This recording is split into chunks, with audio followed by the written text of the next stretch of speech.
Bismillahir Rahmanir Rahim. Alhamdulillahi Rabbil Alameen. Ar-Rahmanir Rahim. Maliki Yawmiddin.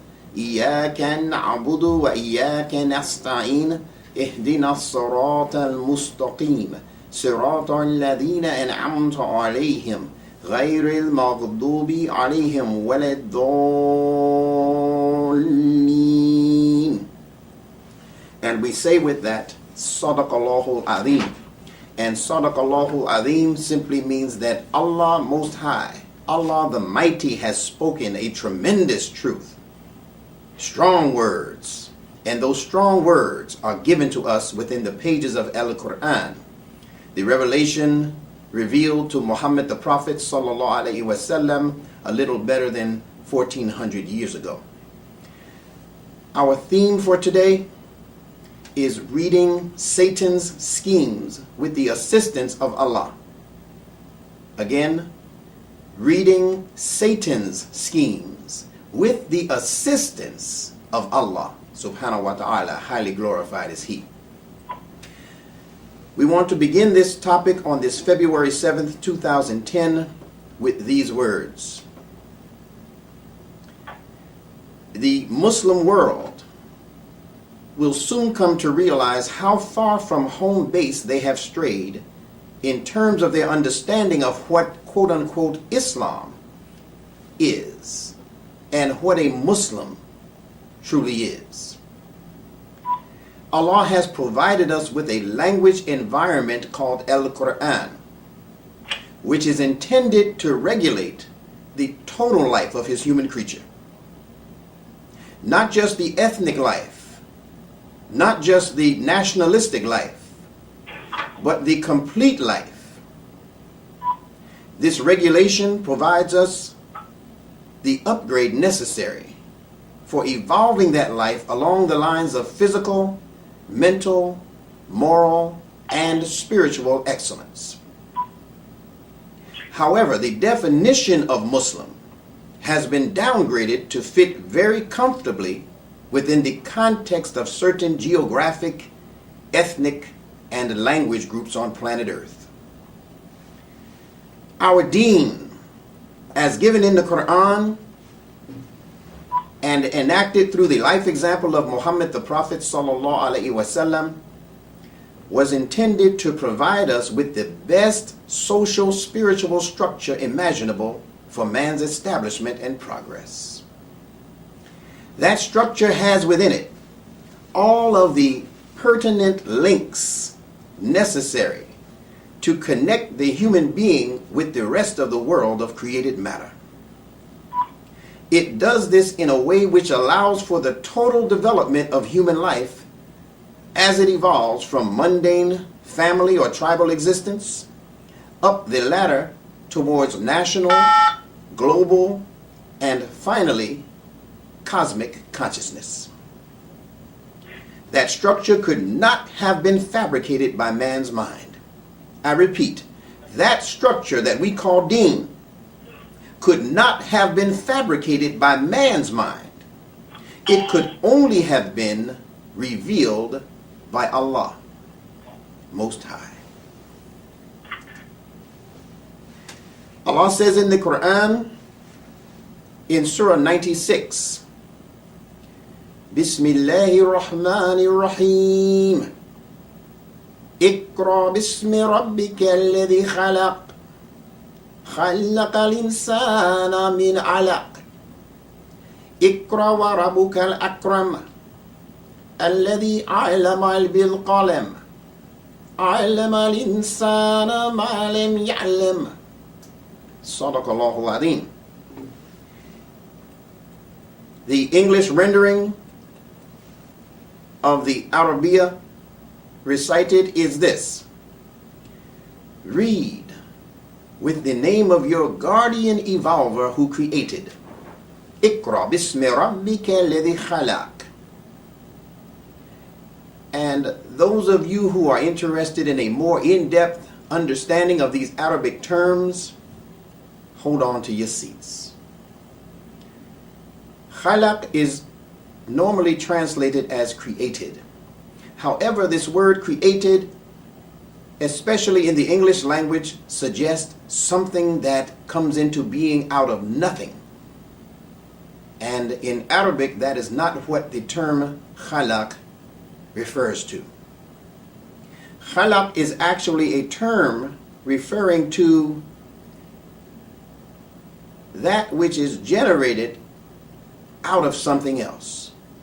So I believe the better English rendering of the word khalaq would be to transform, or that which is transformed.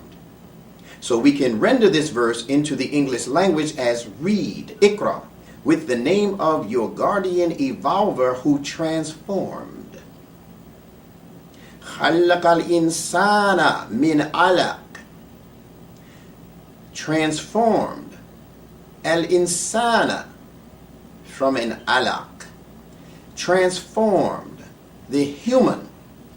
Transformed man out of an alaq, or from an alaq. This term al-insana, which is commonly translated as man, and as most of you who speak the Arabic language or have learned and who teach the Arabic language know, that there are various terms in Arabia in the Quran for the human. Various terms for the human, with al-insana being one of the most popular terms for human. However, al-insana refers specifically to a particular type of human, not just any old human. Al-insana is referring to the human being that has come into his and her social consciousness, that has come into social awareness, that allows them to establish themselves as socially responsible beings. They are human beings that have recognized their responsibility to themselves, number one, to their family members, their immediate family members, their outside family members that we call tribes, their neighbors, etc. Whatever we consider to be the local social environment for man. Al-insana covers that gamut, from the family life all the way up to man's global responsibility to man. Man on the social level is what we're discussing in this term al-insana. And Allah says that He created al-insana, or He transformed al-insana out of an alaq. And this term alaq has been translated by Yusuf Ali as a clot of blood, or a blood clot.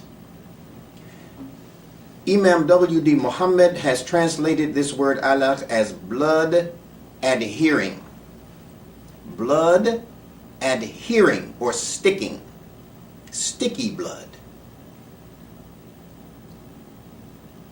The reason why we do not want to stay with the term blood clot is because a blood clot is a response to something. A blood clot normally happens when there is an aperture, when there is a tear in the skin, and blood is released and comes in contact with oxygen. Outside oxygen. Oxygen outside of the body is responsible for clotting the blood once the blood escapes the body. And it is the blood's attempt to rectify the problem. It is the blood's attempt to save the body from further damage. So in effect, a blood clot represents an outside interference in this system we call the human body. And Allah is not in any way saying that He created al-insana from a mistake. Not at all. Alaq represents something that allows man to attach himself to his own vital concerns. The whole idea of alaq being that which clings or that which attaches itself is an allusion, not illusion, but allusion, meaning it alludes to man's social beginnings. How man began as a social creature. Man's social life began at home. Man's social life began by communicating with fellow family members, negotiating with tribal members, setting himself up as one to protect the family and the tribal interest. So when we see the term alaq, think about that nature in the human being. That nature in the human being is given to us in a different term in the Quran called nas, or an-nas, translated loosely as the people. The people. In Lane's lexicon, which is a very good Arabic dictionary, as good as it is, I still believe that he makes a very important error in translation. In Lane's lexicon, he defines the term insan as the plural of nas. The plural of nas. So in his words, you would have the term insan, and then you would have the term nas, which he says insana is the plural of nas. But this term nas or an-nas is translated in the Quran by Yusuf Ali and others as the people, or mankind in some cases. The people or mankind. So if nas already represents people and people is already plural, then how is insana the plural of nas? These are questions for us to think about and study. If nas is already mankind, then how is insan the plural of a plural? It doesn't make sense. So Allah is blessing us in this day and time, those of us who have been students and continue to be students of the language environment left by Imam Warathuddin Muhammad. He is blessing us to come into understanding that is intended to benefit the entire world of Muslim thinkers. But you have to be a Muslim thinker in order to benefit. And we know historically speaking that it was the Muslim thinkers who were able to spark the flame of reinvigorated intellectual pursuits by people all around this globe, particularly on the continents of Europe and Africa. Europe and Africa were heavily influenced by the Muslim thinkers back in their day and time, which sparked the Renaissance in Europe. It was responsible for Spain coming into her glory under the African Moors, the African Muslim Moors.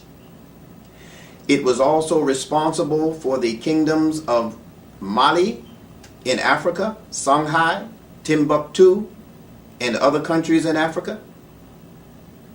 And Muslim thinkers, independent-minded Muslims who went into the language of the Quran and came out with gems of wisdom, were able to share that wisdom with the populace wherever they would go. So we are thankful to Allah for blessing us in this day and time with a book that, in my opinion, has not yet seen its true day and time. And we'll get into that. So Nas represents man's origin. Nas represents man in his family atmosphere. in his tribal atmosphere. Nas represents man's ability to govern himself and to take care of local situations purely on, I would call it, intuitive ability. His intuitive ability. Man was able to take care of himself and rule his local situations, his community situations, based on what Allah had gifted him with, even in terms of just his own intuition for things, without having to sit under scholars, without having to sit under great educators. Man was able to handle his business, as they say on the street, based on his own innate knowledge, his own innate sense of how things should be in terms of what makes for progress. Al-Insana is a graduation up from Nas. Notice they carry the same consonantal connections with the addition of a nun in insan, the word insan. They carry the nun and the sin, but insan is given an additional nun or n, the letter n. The letter n in all languages is considered a nasal letter. Nasal. And that simply means that in order to pronounce the n, it puts emphasis or pressure on the nasals, on the nose area. So when you say n, you can hear that vibration in the nose. In the nose. And those of us who are students of Imam W.D. Muhammad understand that the nose is a symbol of intuition. It is a symbol of intuition. And I have also taught you during these consonantal connections in the language, in the Arabic letter system, that the letter S or the letter Sin represents the intellect and the properties of the intellect. So in this word Nas, we have the Nun, which represents intuitive abilities, intuitive spark, and that Nun is given a vowel called Fitrah. And those of you who have not been privy to Arabic teachings or Arabic teachers and are not that familiar with the Arabic language, just be patient. You will be able to listen back to these recordings or obtain these recordings at a later date and study them. Take diligent notes, and it will become more and more easy as time goes along. So this Nun that begins the word Nas, that Nun is given expression because of the vowel Fatha, the open A. Na. Na. And it is concluded with a Sin. Nas. However, the Sin, or that letter S, that sound S, is not given expression. It's closed. So the Nun is given expression, but it concludes on the Sin, which is not given expression. These are all signs from Allah in His revelation that many of us have been overlooking. As Allah says in the Quran Himself, that there are signs, ayat, in the heavens and in the earth and in you, meaning in the human. There are instructing signs, but most people go on heedless, paying it no mind whatsoever. So in the very language, there are signs. So Nas represents a human creature whose intuition has been allowed to express itself, but the intellect still remains dormant. And we know in the history and development that is given to us by Western thinkers, that the human being in his growth and I was about to say growth and destruction. That's what some would call a Freudian slip. In his growth and evolution, we are told that the human being was once a creature who had not developed the frontal lobe of the brain, which gives us access to conscious thoughts and conscious actions. That there was a time when the human being as a structure, as a developing physical or biological structure, was capable of those things that most mammals were capable of and that most reptiles were capable of, because the reptilian brain, which is what they call that first brain, as well as the overlapping brain called the mammalian brain, were the only two brains that were developed and in effect. And because of that, that human in that growth and development was only capable of doing those things that the common animal was capable of doing. But as far as conscious thought that led to conscious actions was concerned, the human being had not reached that level of progress, of biological progress and psychological progress, until the development of the final or the third brain, which we call the conscious brain, the cerebral cortex, where conscious thoughts are calculated and put into action. So the seen in Nas, that S, is silenced. It has not been activated. But in the term insana, it is the initial noon that is silenced, and it is the seen that is given expression. Isn't that a wonderful thing? It is the intuitive abilities that have been dampened down in favor of the growth and development of man's intellect. And it is the growth and development of the intellect that we are emphasizing in this term insana. Insana. How does man come into the proper growth and development of his intellect? It happens based on his social interactions. As man ventures out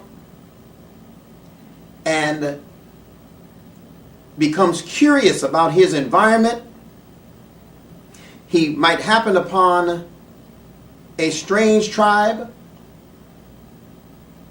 whose clothes are different, maybe even whose foods are different, whose language might be different, their ways of doing things might be different, their family structure different. Man becomes curious about these differences, and he begins to inquire in one way or another about these differences. And it is this interaction based on man's curiosities that allow him to grow as an intellect. It allows his mind to develop because of the new things, the different things that he is coming in contact with on a daily basis. So it is his social interaction that is responsible for developing that final, that crowning achievement we call the cortex, the cerebral cortex, or the third brain, the third layer, the top layer of the brain. For those of you who are not aware of it, the human being is said to have what's called a triune brain, Triune, which means that you don't actually have one brain. You have three brains in one. Three brains in one. Isn't that interesting? So when Allah reveals His Quran, He is revealing it to give us information as to how to best exercise the full capabilities of every part or every aspect of our development. So we wonder sometimes why Allah refers to the human being by various terms, because He is addressing various parts of your development. And there are some people who, although they carry all three brains, they react primarily from the lowest brain, called the reptilian brain.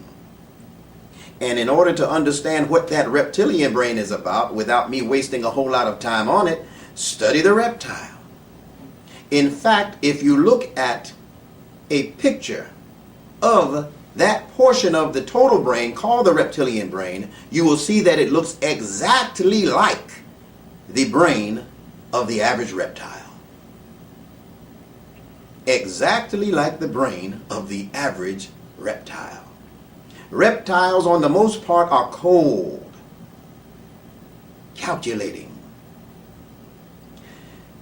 Very often, reptiles do not show the kind of warmth and sensitivity for their young that the mammals show. Perception-wise, we are not saying that that is the absolute case, that reptiles do not care for their young. But keep in mind that Allah paints pictures for us in how physical objects appear. For instance, it appears as though the sun is rising, pinnacling, and setting at the end of the day.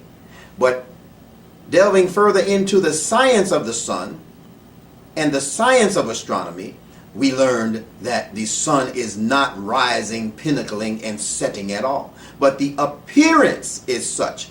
And it is that appearance that is given to us in terminology within the Quran. Allah has a word for just the appearance of things and the knowledge that the appearance presents. So we're not saying that the reptiles are not sensitive to the needs of their young. We are saying that there is that appearance that they are not. So you might be able to pick up a turtle or some other reptile baby, and that mother might appear to not show any concern whatsoever, or to not show the concern that you think should be merited in a case where a baby is being taken from its mother. Now you get close up on enough of them and you'll see that the mother is very caring. But the general appearance is that she is non-caring. So this reptilian brain, when it functions in a human head, understand what I'm saying? When that brain functions in that capacity, the appearance that we just spoke of, when it functions in that capacity within the human life, it creates the kind of human being that then becomes apparently, or for all intents and purposes, not caring, uncaring, insensitive, cold, slow to move on what's right. That's that reptilian brain. The second brain is called the mammalian brain, which came along with the development of the mammals. And as you know, mammals are named after the mammary glands, or those creatures that feed off of mother's milk. Those creatures that feed off of mother's milk and are born out of a womb, unlike the reptiles that are born out of eggs. Those creatures that are born from a womb are seen as being warmer, more congenial, more caring, more sensitive to their young and to their family members. But they operate primarily off of instinct. Instinct.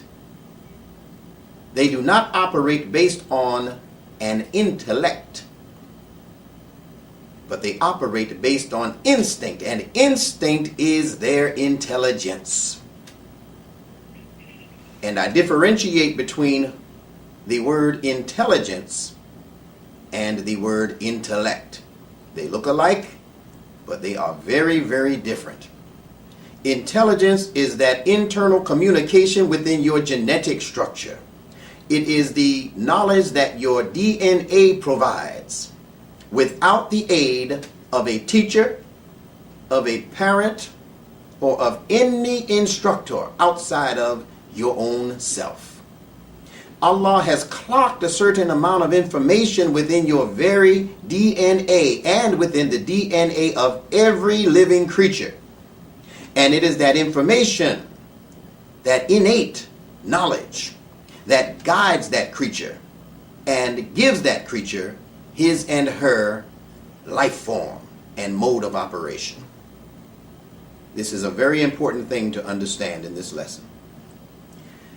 The intellect, however, is developed based on the connection between man's mind and the outside environment. The connection between the mind and what that mind comes in contact with in terms of sensory perception in the outer environment.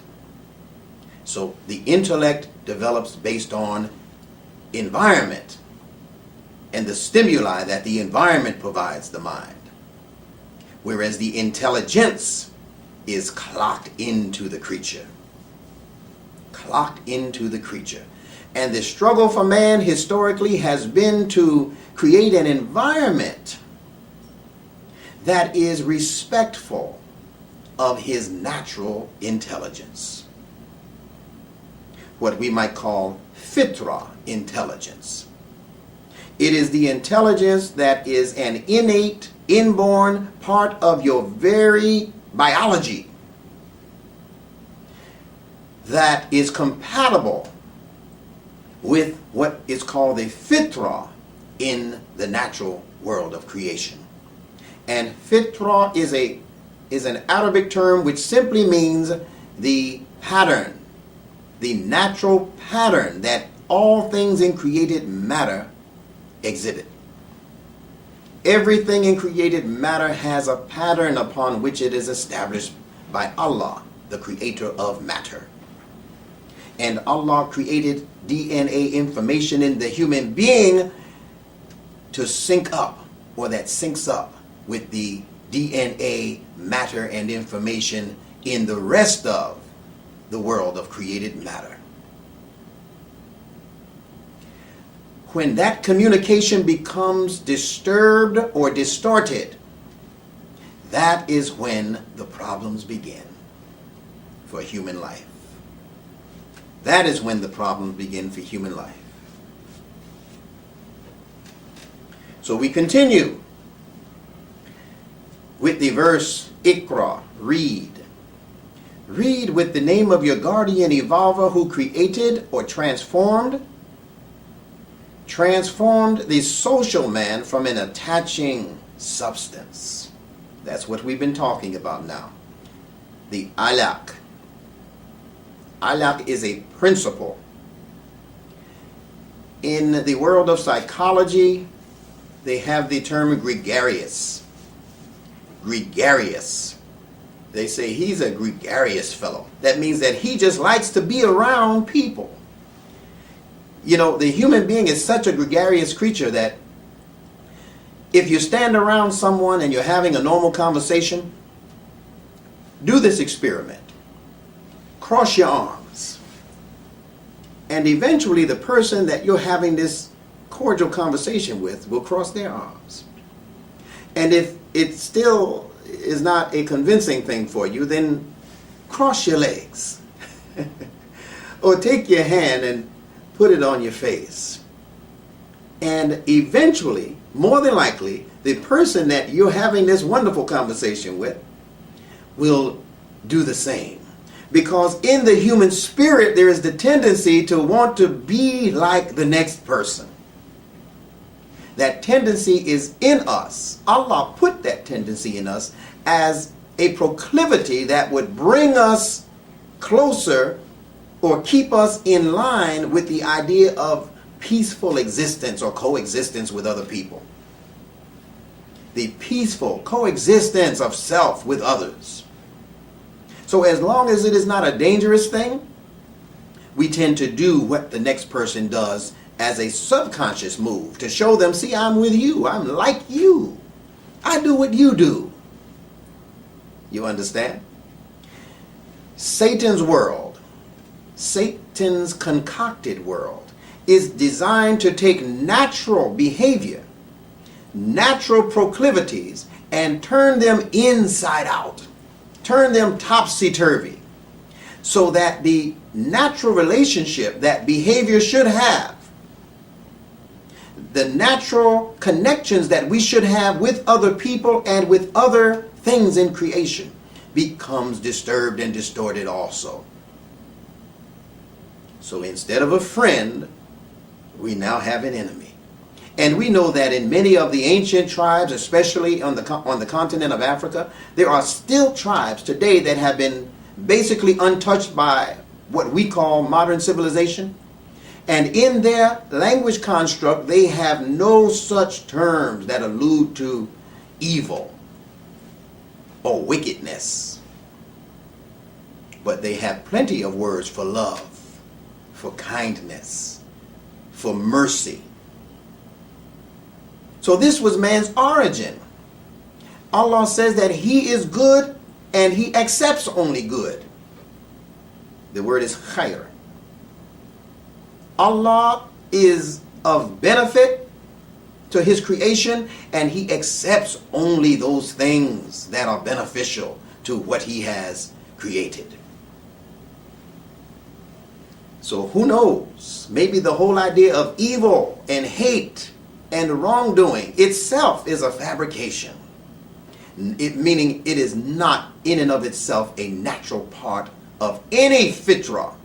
Not fitna, but fitrah that Allah established. Praises be to Allah.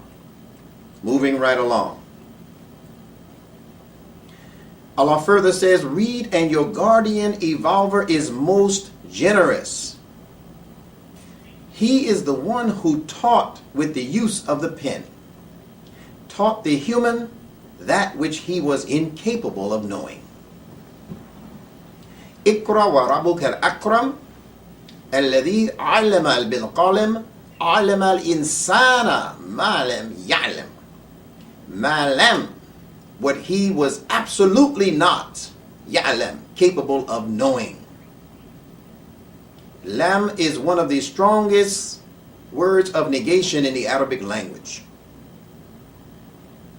Most of us are familiar with the verse in the Quran from Surah Al-Ikhlas that says, Lam yalid wa lam yulad wa lam yakun lahu kufuwan ahad. That lam is not like the word la. Both of them mean no. Both of them mean a negative. It is not like the soft negative, ma. Lam is very, very strong, meaning that there is no way this thing can happen. So when Allah says lam yalid, that he does not beget children, walam yulad, and he is not the product of a mother or father, walam yakun lahu kufuwan ahad, and there is nothing in creation to be compared to his oneness, that means that no matter what the schemer does, it will not change that reality. Because Allah uses lam to establish that idea. So it is the same thing here. Malam ya'lam. What man could not have on his own, no matter what he does, no matter what he did, man was not able to come into the knowledge that only Allah could provide through revelation. So Allah established man as a social creature on the local level, but for man to grow and develop from moral, simple, local moral concerns regarding family and tribe, for man to grow into his ethical growth and development, he needed revelation from on high. Just like he has earthly water, but earthly water provides him with that which can accommodate the outer self.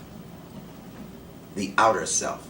But if he wants the purity that comes along with rainwater, which is much safer for him to drink, then he has to wait until that water is revealed from above him, from on high, from the clouds. It's the same water, but it has been processed by Allah. It has been distilled through a process brought into being or put into place by Allah subhanahu wa ta'ala. And that is what revelation is. It's knowledge that is all around you that has gone through a distillation process, that has been refined and brought back or revealed, brought down, given to prophets and messengers for the benefit of man's internal life and development. Alhamdulillah. So we must always remember that the Quran is a book of revealed knowledge, not ordinary knowledge.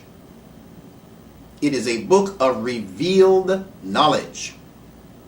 Therefore, the terminology that Allah uses to describe us is not ordinary. Not ordinary. So I repeat, the term nas or an-nas refers to man's localized concerns, family concerns, tribal concerns, nation concerns. And man doesn't need great knowledge or sophisticated science in order to manage these levels of existence. However, when man comes into global recognition of his relationship to all human beings, then he is in need of knowledge that will guide him through the plethora of differences that coming in contact with other ways of life will certainly bring. Our Muhammad the Prophet sallallahu alaihi wasallam is called Rahmatul Linnas, a mercy to all people. Even after recognizing his duty to other human species, to his own human species, the human being then becomes cognizant of his role as a caretaker and custodian for all forms of life. So he grows from the recognition of himself as one who can positively influence his local environment to one who now has the ability or the capability based on revelation and the knowledge that only Allah can provide. Man now has the ability to establish institutions and establish systems of knowledge that can cater to all forms of life and existence. So our dear and precious Muhammad the Prophet is also called Rahmatul Lil Alameen, a mercy to all beings or all creatures, and as a result a mercy to all systems of knowledge, as Imam W.D. Muhammad has translated. So Muhammad the Prophet is a mercy to the sciences. So when you see these sciences in flux, when you see these sciences attempting to advance their theories and their ideologies, think about Muhammad the Prophet as a mercy to all systems of knowledge. Because whether we realize it or not, he is certainly influencing that development. So one of the first questions I would ask in this new paradigm or this new way of thinking and establishing Quranic knowledge is, what is a Muslim? What is Muslim? The average answer is that a Muslim is one who submits to the will of Allah. Then the next question would be, then what is Allah's will for human life? These are questions that the average person might not ask themselves. A lot of time we're given information and we just accept the answers that are given to us in the book or by the scholar or wherever we might get that information. But our minds need to be acclimated in a way that will press the intellect to make further and further connections in the knowledge. Because part of our role, dear Muslims, especially those who have been privy to the language of Imam W.D. Muhammad for all of the years that he was among us, part of our role is to assist in re-establishing the Fitrah definitions for Quranic terminology. The Fitrah definitions for Quranic terminology. So the answer to what is a Muslim is given in the consonantal connections. Most of us understand that the word Muslim comes from the same root as the word Salam and the word Islam. Salama or Salima, its verbal root, alludes to the idea of submitting. Submitting, and also peace. So when we give the greeting Assalamu alaikum, we translate it as may peace be upon you, or may the peace, Assalam, may the peace be upon you. And that's fine. That's a wonderful definition or translation for those words. However, if we're going to delve into what is the consonantal connection or the consonantal reference based on the meanings of these individual letters in the Arabic letter system, then we're going to come out with much more beauty and much more substance than that which may have been given to us prior to that. Salima consists of 3 consonants in the Arabic letter system in this order: the Sin, the Lam, and the Nun. The Sin, the Lam, and the Nun. I'm experiencing some difficulty on this end with some extraneous noise. I'm not sure how many other people are picking that up.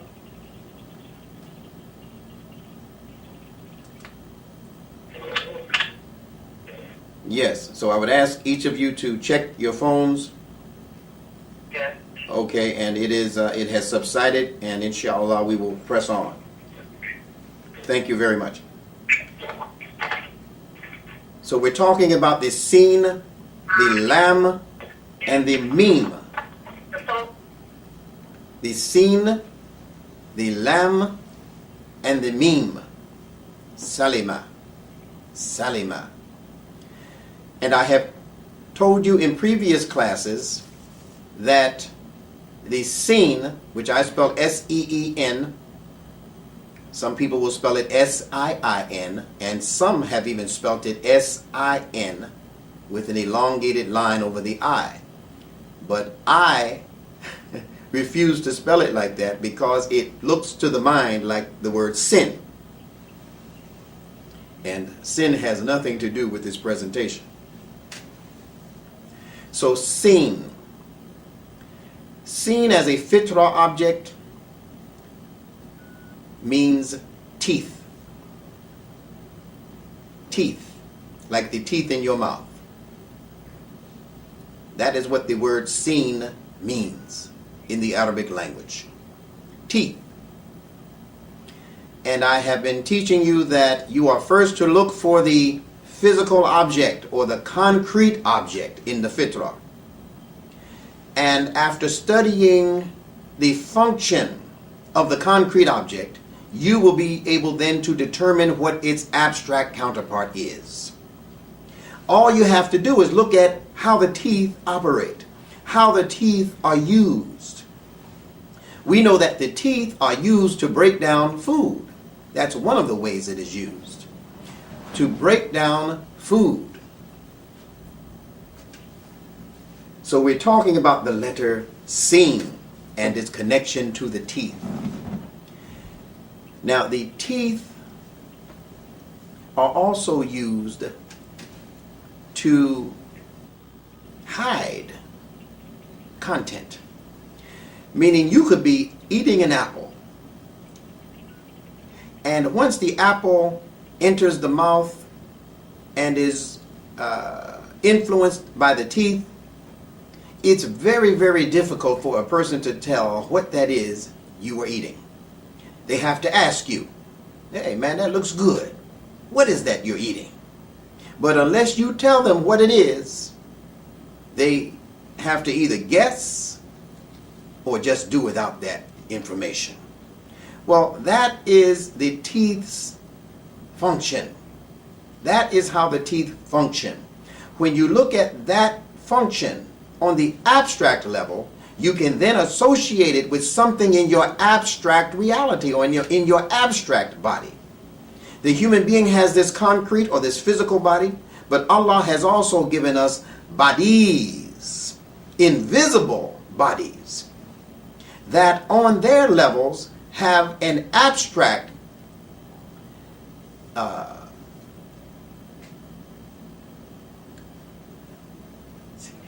significance and abstract significance, but based on the function of the concrete object.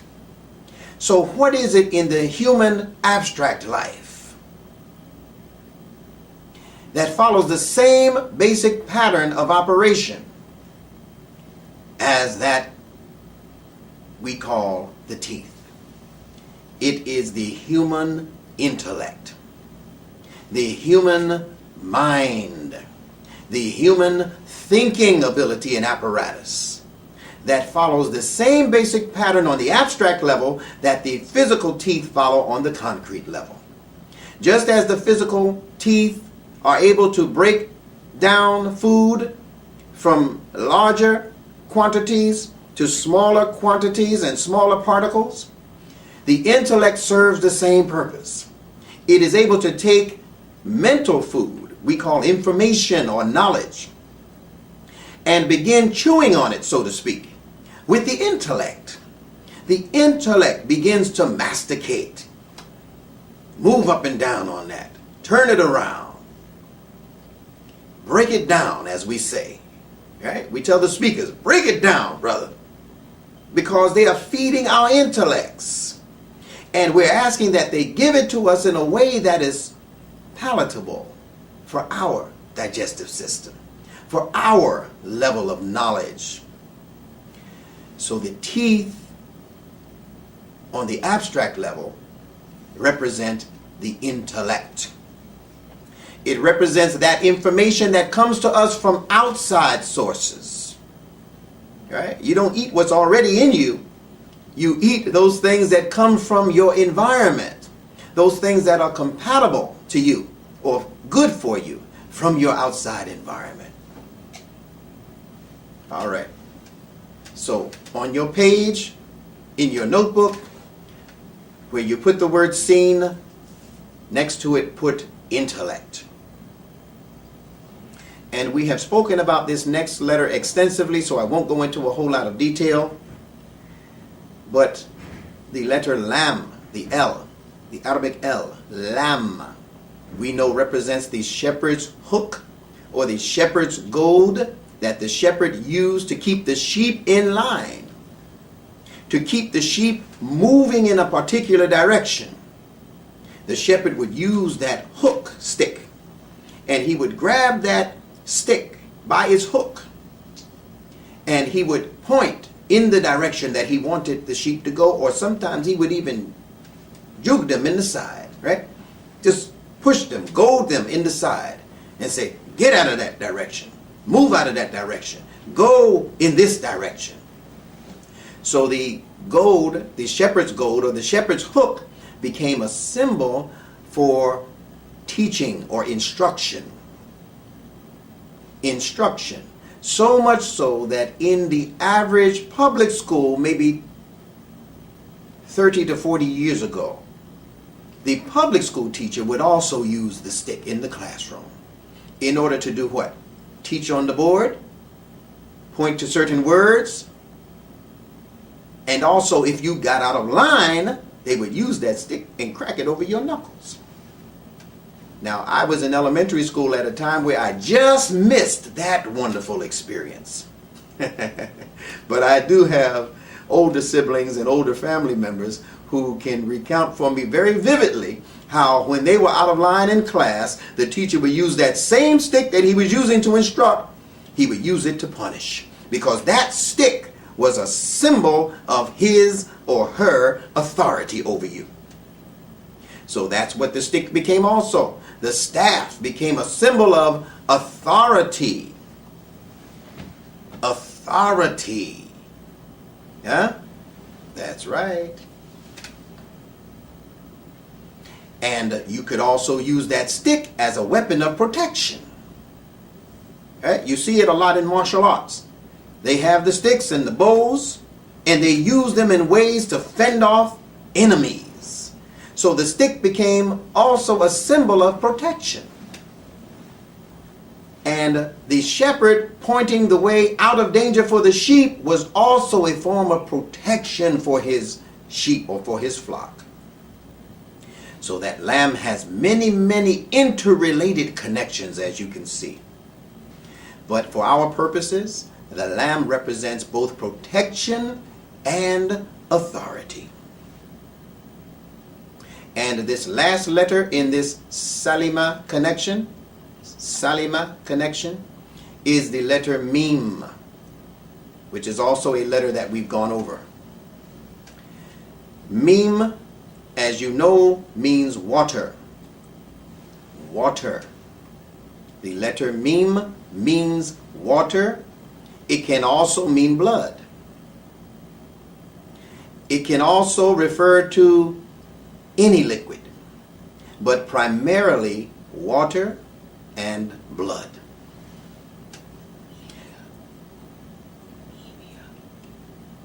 But yes, right. I'm being reminded by my wife that the suffix emia in medical language, emia, like anemia, means blood. It refers to the blood. Right? And you can see that M very prominently and hear that M very prominently in that suffix, emia. And there are many other examples from many other languages to support the idea of M being a symbol of water.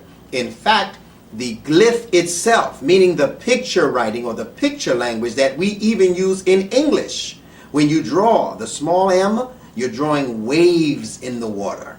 When you draw the capital M, you're drawing big waves in the water. Right?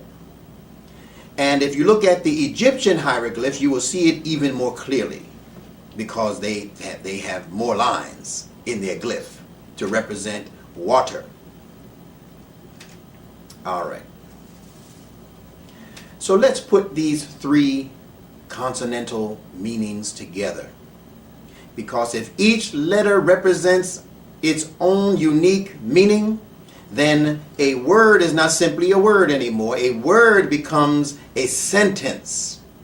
So if Sin represents the intellect, and Lam represents authority and protection, and Mim represents water, Mim on the abstract level represents your emotional nature. Water, as we have been taught by Imam W.D. Muhammad, represents both your moral nature as well as your emotional nature. Huh? Your moral nature, which keeps you clean, like water keeps you clean, and also your emotional nature, which is disturbed at the slightest touch. That is your human nervous system. Disturbed at the slightest touch, you see that water ripple. Right? And that ripple is also represented in that glyph. Beautiful teaching. Now, why does this meme at the end of Salama represent the emotional nature? Because the emotional nature needs to be contained and controlled. The emotional nature needs to be taught how to express itself. The emotional nature is not that aspect in the human life that is to have full carte blanche expression. Because there are wolves in this world who will take advantage of that emotional nature in you. If there is not an accompanying overseer called your intellect to fend for you. If you go out into this world as a purely emotionally driven creature, you will be eaten up by the wolves of this world. So Allah has given the human being an intellect that the emotional nature has to refer to when making certain important decisions. So as a sentence, we can see that salima means the intellect's protection and authority over the emotional life or the emotional nature in you. It represents the intellect's protection over the emotional life in you. That is what brings peace. So does salima mean peace? Yes, it does, but not as a first meaning. Once you understand these consonantal connections, you can then verify the reasons why this word means what it means. I hope everyone is following that. So Muslim, coming from this same root, means one who recognizes the intellect's protection over the emotional life. So you see why Imam Muhammad in the last few years of his life began to emphasize that the word Muslim and the word human are synonymous. The word Muslim and the word human, he said, mean the same thing. He said you can interchange them. So when you see this word Muslim in the Quran, he said just think true human. Just think human. Because the human being is a creature that Allah has created to live on the level of intelligence and to live on the level of a developed intellect. Not to simply live as an emotional being or an emotional creature. Most of our problems in the world today dealing with stress, depression, and these other things that have been introduced to us are problems in the emotionality of man. Because these problems have been given to us through the creation of an artificial environment which prompted artificial information that would feed our intellects. And that artificial information became incompatible with the natural intelligence that Allah created in our DNA. And it began to cause disruptions. It began to cause distortions. It began to cause major interruptions in the language communication between our natural selves, our natural emotions, our natural psychic makeup, and what the world was giving us as a psyche.